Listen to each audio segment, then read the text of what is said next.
how to add value to your commercial real estate. This is tip number 2.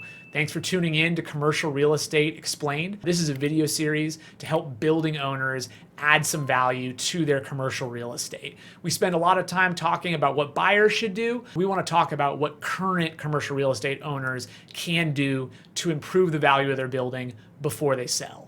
So this is tip number 2. Number 2 is make strategic repairs. In the first video, we encourage you to talk to your tenants and get some ideas of what they would like to see fixed and what would add value for them. In this video, you're going to take that list in addition to whatever improvements and repairs you think are necessary and start to prioritize those. I'm not recommending that you go out tomorrow and fix every single thing and pour an insane amount of money into your commercial real estate. You have to be strategic about it. I know that's common sense, but you can't fix everything and not everything is going to be perfect. So what you should do is look at your building and prioritize certain repairs and improvements. You want to prioritize any sort of like health and safety. Obviously, that needs to be top priority. You want to think about anything involving ADA access, Americans with Disabilities access. That's something that you can be sued for.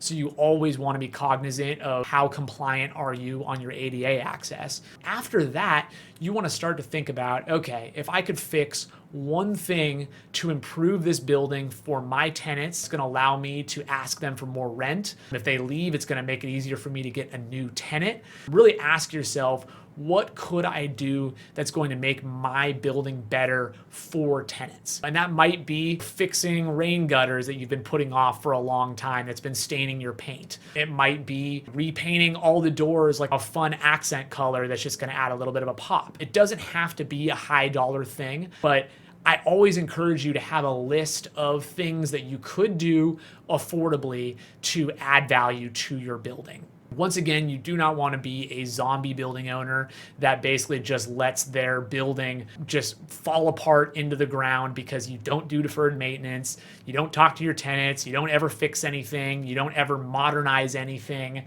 That is going to bite you in the butt if you ever need to sell your property. It's also going to hurt when you start to lose tenants and you have to go find new ones. I mean, if your building looks terrible and you haven't spent a dime on it in 10 years, that's all going to come up when it comes time to try and attract new tenants, or you're going to have to lease to them for rock bottom rates because your building looks so terrible.